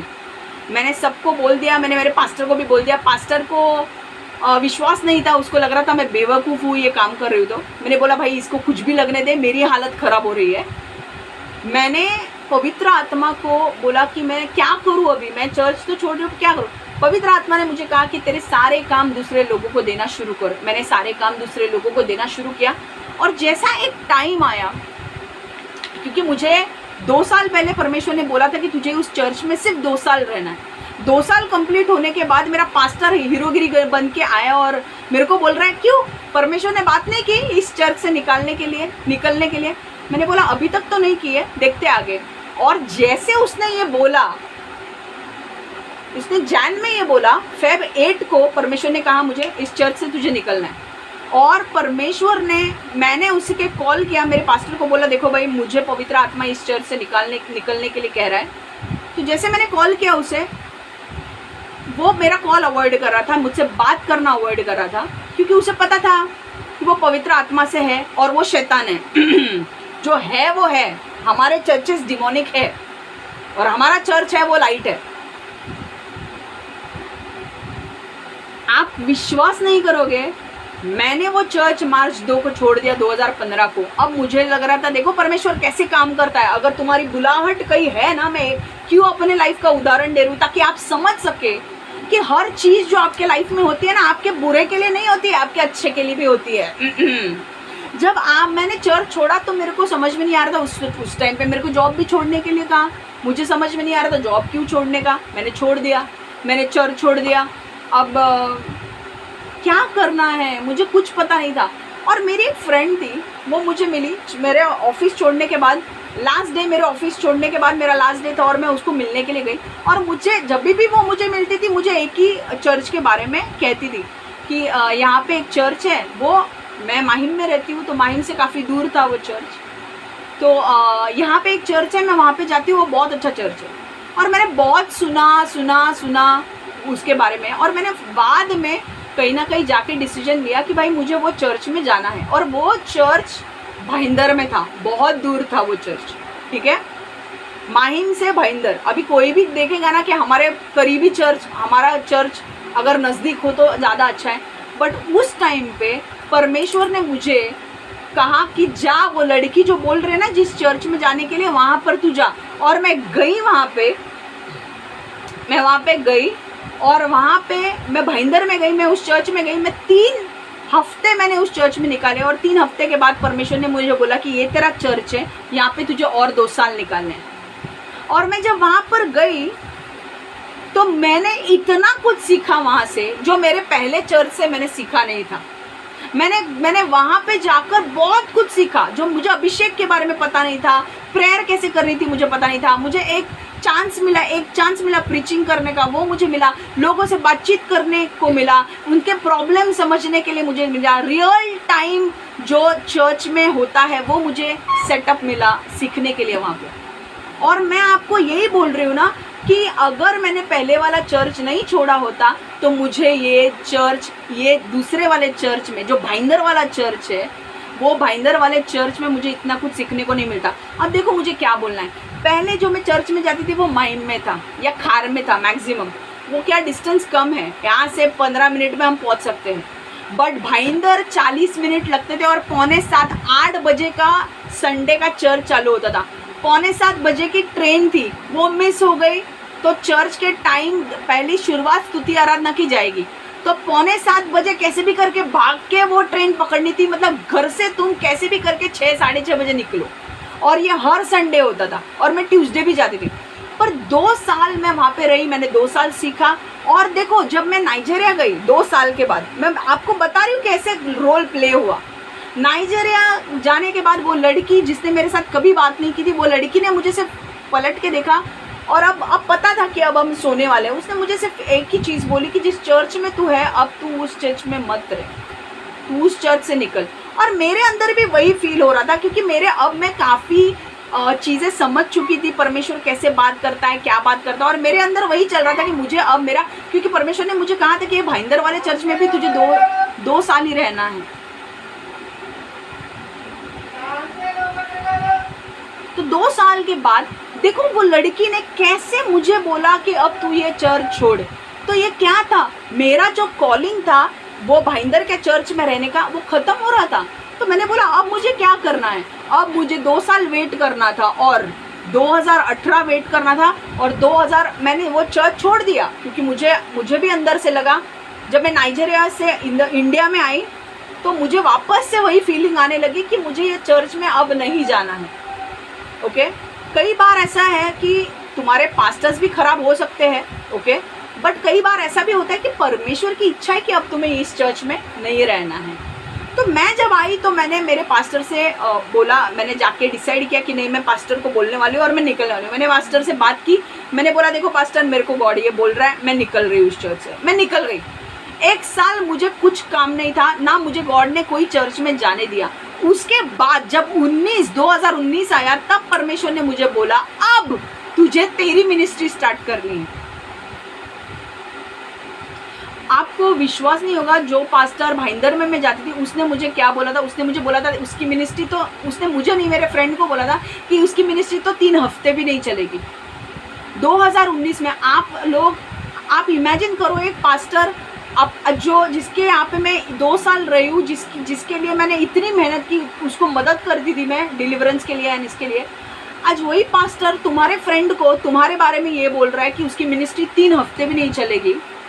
एक पास्टर कैसा होना चाहिए? अपने बच्चों को अगर बढ़ते हुए देखकर खुश होना चाहिए। ये दुखी हो रहा था और मैंने बोला भाई इसको जो लगता है वो लगने दे, मेरे को परमेश्वर यहाँ से निकाल रहा है, मैं निकल रही हूँ। मैं निकल गई, 1 साल कुछ नहीं था। 2019 को परमेश्वर ने मुझे कहा कि तूने बहुत सारे लोगों से बात की है, उनको इकट्ठा कर और घर में प्रेयर चालू कर। मैंने प्रेयर चालू की तो वो लोग प्रेयर में आने लगे। पर सिर्फ प्रेयर करूँ क्या? नहीं, गॉड ने बोला सिर्फ प्रेयर नहीं करनी है उनके लिए, स्तुति आराधना भी लेनी है। तो मैंने बोला ठीक है, चलो स्तुति आराधना तो हमको आती है, हमने बहुत किया है, हम ले लेंगे। परमेश्वर ने मुझे जिस दिन चालू होने वाला था उसके 2 दिन पहले मुझे बोला स्तुति आराधना नहीं, एक छोटा वचन भी ले। मैंने बोला वचन तो मेरे को आता नहीं है गॉड, मैंने कभी वचन दिया नहीं है, ना मेरे पहले चर्च के ना दूसरे चर्च में, कभी वचन का एक ही बार दिया है, मुझे नहीं आता। परमेश्वर ने मुझे कहा जैसे आता है वैसे वचन दे, पर शुरुआत कर। और जिस दिन ये 5-6 लोग मिले, हम 5-6 लोग मिलके हमारा मिनिस्ट्री शुरू हुआ। हमने प्रार्थना स्तुति आराधना की, मैंने वचन लिया, मैंने उनके ऊपर प्रार्थना भी की और बाद में उनको छोड़ दिया। मैंने बोला वचन तो ले लिया है पर मुझे पता नहीं कितना सही है, मतलब इतना नॉलेज मुझे नहीं था। परमेश्वर ने मुझे सिर्फ इतना कहा कि तेरे को जितना आता है तू ले। मैंने उतना लिया। मैंने पहला संडे, दूसरा संडे, तीसरा संडे किया। तीसरा संडे होने के बाद परमेश्वर ने मुझे कहा कि तेरी मिनिस्ट्री शुरू हो गई है।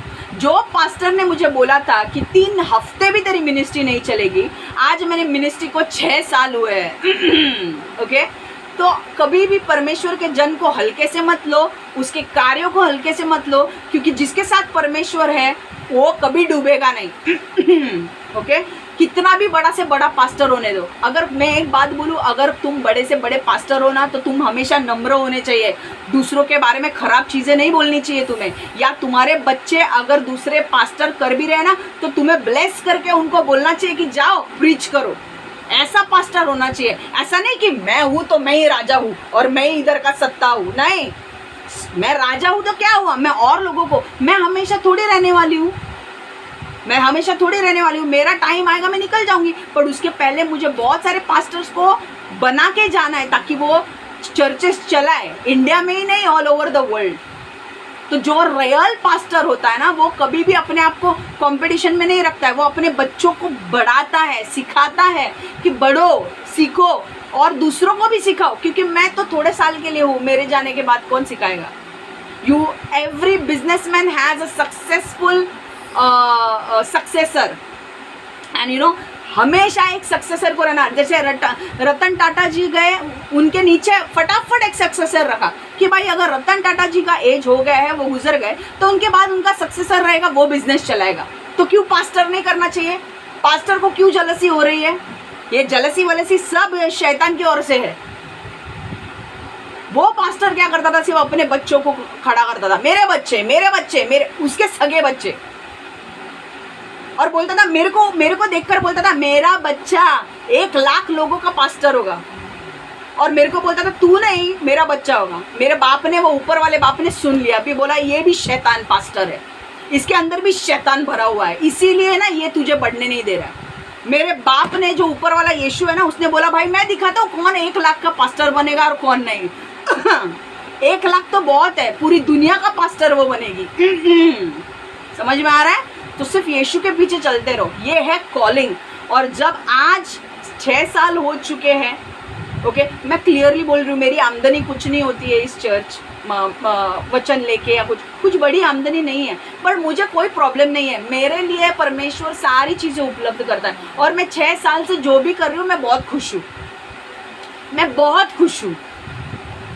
तो मैं आपको यही बोल रही हूँ कि कई बार आप अमेरिका में होंगे, दुगना पैसा कमा रहे होंगे, आप खुश नहीं होंगे। आप इंडिया में आके कम पैसा कमाओगे पर आप खुश रहोगे, ये इम्पोर्टेंट है। तो H1B वीज़ा होल्डर्स बिल्कुल दुख नहीं करना है आपको अगर डिपोर्ट किया, but don't insult them, don't handcuff them, this is not the way to deal with them. They are H1B visa holders, उन्होंने तेरे इकोनॉमी को बढ़ाया है अपने आप पे काम करके, उनका ब्रेन ड्रेन किया है और तेरे पैसों के लालच से वो लोग वहाँ पे गए हैं। Don't insult them. If you want to send them, अगर H1B में प्रॉब्लम भी आता है, send them back, we will receive them with open arms, but don't insult them. I will not take it. I will take it personally. Don't insult them. Don't handcuff them. Just deport them.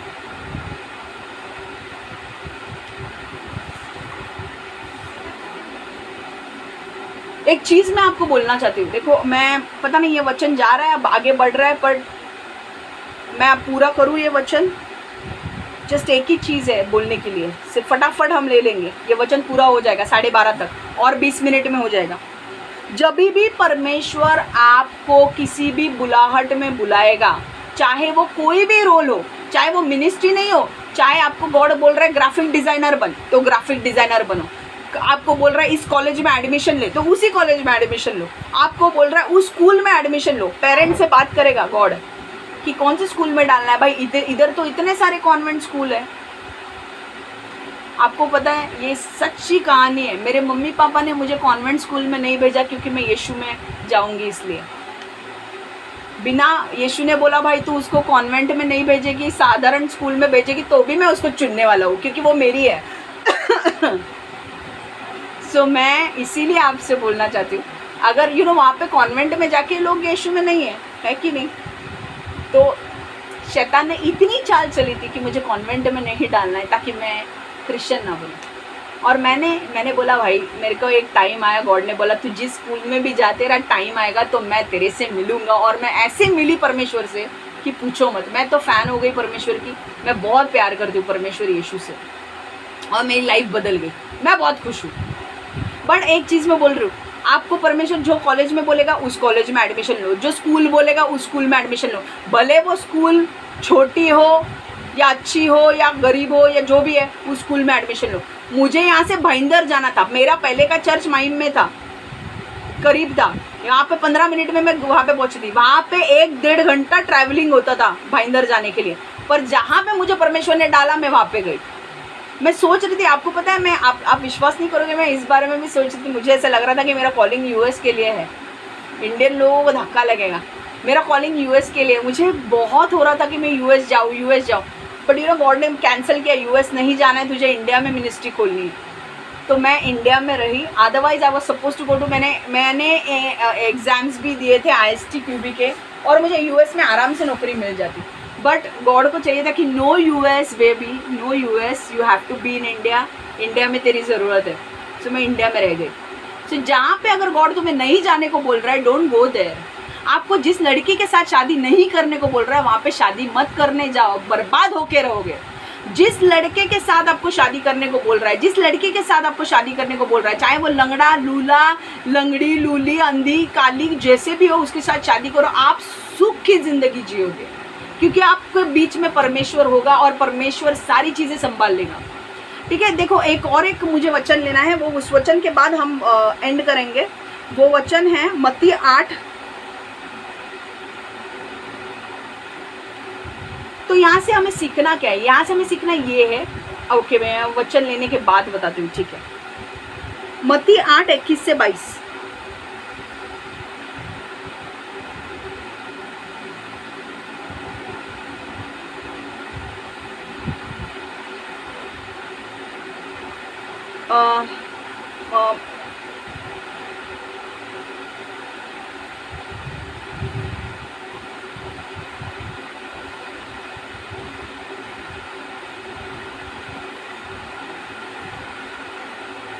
मत्ती 8:21 से 22 हम पढ़ने वाले हैं, ठीक है। एक और चेले ने उससे कहा, हे प्रभु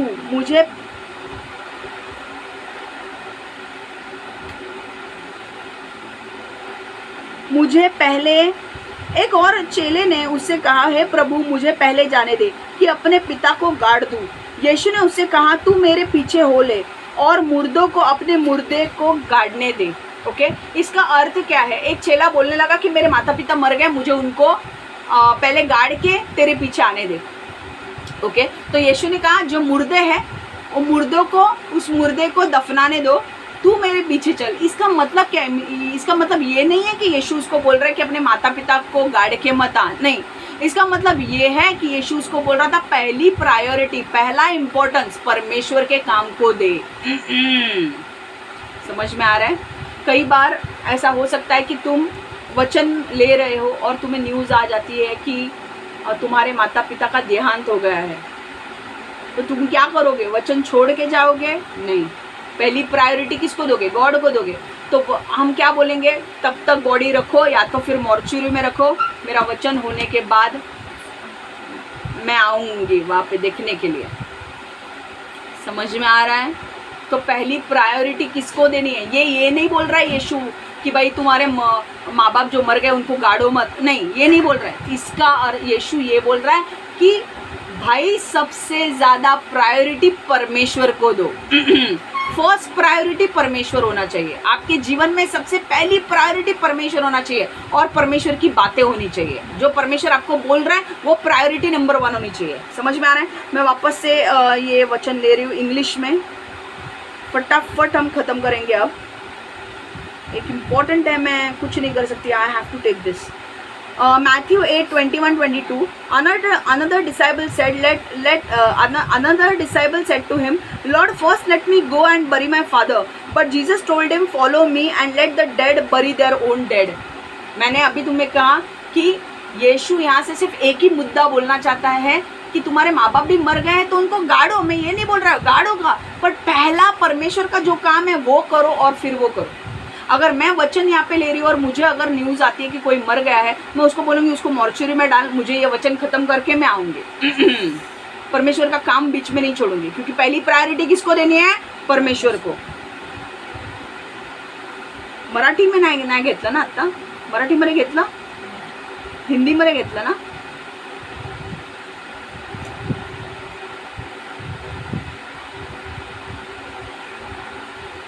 Matthew 8, मत्तय 8:21-22. मग येशूच्या शिष्यांपैकी आणखी एक जण येशूला म्हणाला, प्रभू, पहिल्यांदा मला जाऊ दे व माझ्या वडिलांना पुरून येऊ दे. पण येशू त्याला म्हणाला, तू माझ्या मागे ये. जे मेलेले आहेत त्यांना त्यांचा मेलेल्यांना पुरू दे. येशू काय बोलतो? सर्वात जास्ती प्रायोरिटी, सर्वात जास्त इम्पॉर्टन्स पहिले मला द्या. Okay, make me the number 1 priority in your life and then do other thing. Okay okay. और एक चीज़ मुझे आपको बोलनी है, लास्ट ये एक पॉइंट लेना है जहाँ पे मैंने लिखा है, आई थिंक 18 से 22 हमने देखा क्या? 4:18 से 22 हमने देखा.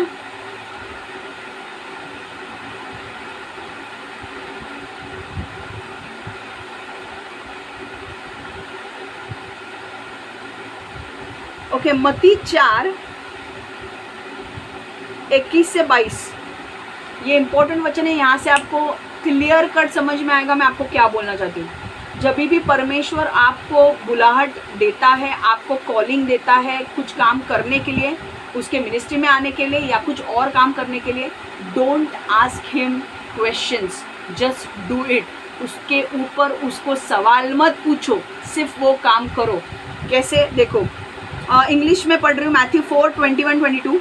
As Jesus was walking beside the Sea of Galilee, he saw 2 brothers, Simon called Peter and his brother Andrew. They were casting a net into the lake, for they were fishermen. Come follow me, Jesus said, and I will send out to fish for people. At once they left their nets and followed him. Hallelujah. At once they left their nets and followed him. Hindi में पढ़ रही हूँ। मत्ती 4 क्या है बोल रही हूँ मैं, बता रही हूँ आपको। मत्ती 4:18 से 22।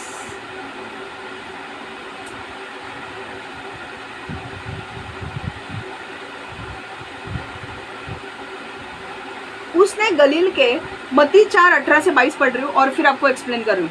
उसने गलील के झील के किनारे फिरते हुए 2 भाइयों को, अर्थात शमौन को, जो पतरस कहलाता है, पतरस। उसने गलील के झील के किनारे फिरते हुए 2 भाइयों, अर्थात शिमोन को, जो पतरस कहलाता है, और उसका भाई अंद्रियास को झील में जाल डालते देखा, क्योंकि वह मछुए थे, और उनसे कहा, मेरे पीछे चले आओ तो मैं तुम्हें मनुष्य को पकड़ने वाला बनाऊंगा। वे तुरंत जालों को छोड़ के उसके पीछे हो लिए। हालेलुया। स्टोरी क्या थी? अंद्रियास जो था, अंद्रियास और पतरस दोनों भाई है सगे, और दोनों का काम क्या है? मछुआरे हैं, दोनों मच्छी पकड़ते हैं। वो जाल डाल रहे थे और यीशु ने उनको दूर से देखा। यीशु ने उन दोनों को बुलाया, दोनों पतरस और अंद्रियास, इधर आओ, मैं तुम्हें मनुष्य को पकड़ने वाला मछुआरा बनाऊंगा। मनुष्य को पकड़ने वाला मछुआरा मतलब क्या? जो मछलियाँ भटक रही है, नर्क जा रही है, उन मनुष्य को सुसमाचार दे के, बता के कि यीशु क्रूस पर तुम्हारे पापों के लिए मारा गया, गाड़ा गया और तीसरे दिन जी उठा, और अब अगर तुम यीशु के ऊपर विश्वास करते हो तो तुम्हारे सारे पाप क्षमा होंगे और तुम्हारे जीवन की पुस्तक में नाम लिखा जाएगा। ये संदेश पूरे जगत में देने के लिए अंद्रियास और पतरस को यीशु ने बुलाया। तो जैसे अंद्रियास और पतरस को बुलाया, यीशु ने क्या बोला उनको? देखो,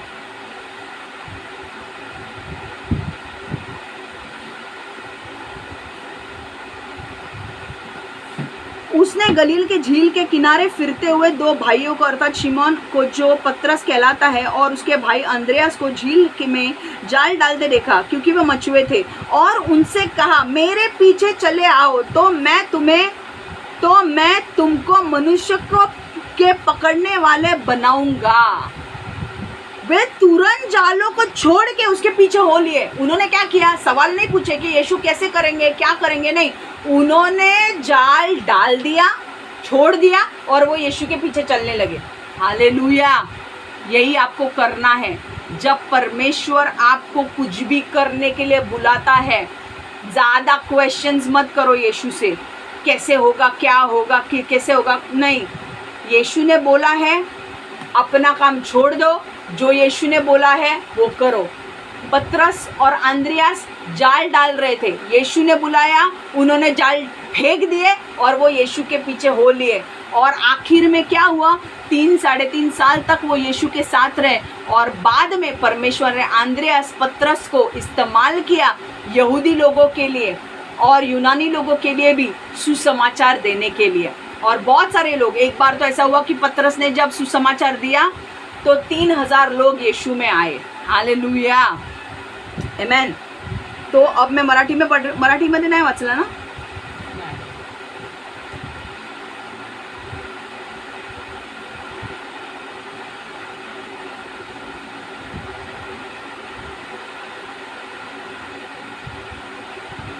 मत्ताई 4:18-21. नंतर तो गलीलच्या सरोवराजवळून जात असता त्याने पेत्र म्हटलेला शिमोन व त्याचा भाऊ अंद्रिया या दोघांना पाहिले. ते कोळी होते, ते जाळे टाकून मासे धरीत होते. तो त्यांना म्हणाला, तुम्ही माझ्या मागे या, म्हणजे मी तुम्हाला माणसे धरणारे करीन. मग ते मागे पुढे न पाहता लगेच जाळे टाकून देऊन ते त्याच्या मागे चालू लागले. त्यांनी काय केलं? माशांचं जाळ टाकत होते, पण माशाचं जाळ टाकून दिलं आणि येशूने जसं बोलवलं तसं ते येशूच्या पाठी गेले. ते गेले नाही आई बाबांना सांगायला की आई बाबा मी याच्याबरोबर चाललोय, नाही, ते गेले येशूच्या पाठी. तर जेव्हा तुम्हाला येशू बोलवतो, काही विचार करायचा नाही, काही प्रश्न विचारायचे नाही, जे येशू बोलतो ते करा. जेव्हा येशू बोलतो अमेरिकावरनं इंडियामध्ये या, H1B विजा प्रॉब्लेममध्ये गेला, या इंडियामध्ये, पुढे तुमचं खूप चांगलं होणार आहे. आमेन. सो एक चीज़ मैं आपको यहाँ से एक पॉइंट बोलना चाहती हूँ. मैंने स्ट्रेस बहुत किया है, मैंने बहुत लॉजिक में गई हूँ. एक ही चीज़ बोलना चाहती हूँ, जब परमेश्वर आपको बुलाहट में बुलाएगा, आपकी बुलाहट होगी, आपको परमेश्वर जब उसके काम के लिए बुलाएगा, चाहे वो काम मिनिस्ट्री का हो, चाहे वो काम कुछ और हो, चाहे आपको आपका स्कूल बदलने के लिए बोल सकता है, कॉलेज में जाने के लिए बोल सकता है, चाहे आपको घर छोड़ने के लिए बोल सकता है, चाहे आपको गर्लफ्रेंड छोड़ने के लिए बोल सकता है, चाहे आपको आपके फाइनेंसेस को बोलेगा कि भाई शेयर मार्केट में मत डाल, थोड़ी सेफ जगह में डाल जहाँ पे पैसे रह सकते हैं, सेव कर सकते हैं, ऐसा भी परमेश्वर बोल सकता है आपको. तो जो भी परमेश्वर आपको बोलेगा वो आप करो. ओके, सवाल जवाब परमेश्वर से मत करो. जब पतरस को, अंद्रियास को बुलाया, उसने सवाल जवाब नहीं किए, उन्होंने जाल फेंक दिया और यीशु के पीछे हो गए. ओके, तो आपको वैसा ही करना है. मुझे नहीं पता किसके कॉलिंग के लिए ये आ रहा है। आप लोग ना कॉलिंग में जाने के लिए डर रहे हो, थोड़े बहुत सवाल हैं आपके मन में, बाप रे कैसे होगा, क्या होगा, मैं एडजस्ट कर पाऊँगा कि नहीं, एडजस्ट कर पाऊँगी कि नहीं। बट परमेश्वर बोल रहा है कि आप सिर्फ सवाल मत पूछो, आपको जो बोला है वो करो। एक टाइम आएगा जब आप पीछे मुड़ के देखोगे, आप रिग्रेट नहीं करोगे आपके डिसीजन को, आप खुश होगे कि आपने वो काम छोड़ा और जो परमेश्वर ने बोला वो आपने किया। पतरस एक टाइम के बाद, पहले जब उसने जाल छोड़ा तब उसको वो यीशु के पीछे गया, बट बाद में जब यीशु ने उसका इस्तेमाल किया, एक बार प्रचार करने के बाद 3000 लोग यीशु में आ गए, तब उसने देखा होगा पीछे मुड़ के और उसने सोचा होगा, अरे यार उस टाइम पे अगर मैंने यीशु की बात नहीं मानी होती तो आज मुझे यीशु इतना यूज़ नहीं करता। आमेन। तो डर छोड़ दो, डर को पीछे हटा दो, जो परमेश्वर बोल रहा है बी रेडी। ओके भाई, डरना नहीं है, होता है डर, थोड़ा थोड़ा आता है, पर डर को पीछे डालना है, आपने को जाना है आगे। ओके, आगे आपने को नई टेरिटरी हासिल करनी है। ओके, और जितना मैं आपको बोल रही हूँ उतना मेरे लिए भी लागू होता है। मैं भी डरती हूँ कुछ चीज़ों से, पर डर डर के मैं वो चीज़ें करती हूँ। मरने दे, डर है पर डर के साथ चीज़ें वो करो, वो डर खत्म हो जाएगा और एक बार वो चीज़ करोगे ना आपको शांति मिलेगी। Okay, so God bless you all. Whenever God calls you, okay, please don't ask him questions, just do it. Okay, God bless you all. Take care. And परमेश्वर मैं मांगती हूँ कि प्रभु हर एक व्यक्ति जो ये वचन सुन रहा है उन्हें अपने अपने मकसद में उतरने के लिए मदद कर प्रभु, उनको अपने अपने लाइफ में दिशा दे प्रभु, उनको अपने मकसद पर चलने के लिए मदद कर। जो लोगों से तू बात कर रहा है उनको उस मकसद में उतरने के लिए अनुग्रह दे प्रभु, उनका डर निकाल दे प्रभु, उनके अंदर शांति दे प्रभु और उनको वो स्टेप लेने के लिए मदद कर प्रभु। यीशु के नाम से मैं मांगती हूँ, amen amen amen. And H1B visa holders, बिल्कुल डरना नहीं है। We receive you with open arms. They will not insult you, they will not handcuff you, they will just send you back. So we receive you with open arms. Okay, so God bless you. कोई किसी को भी डरना नहीं है, आप यहाँ पे भी आओगे, यहाँ पे गॉड आपको यूज़ करने वाला है। Okay, and we receive you with open arms. You are Indian.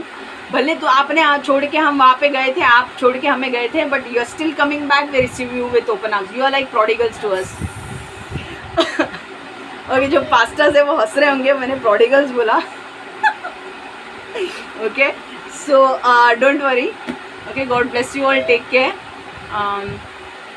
And may God give you the grace to take that step. God bless you, bless you, bless you, and God loves you. Okay, God bless you all. Take care.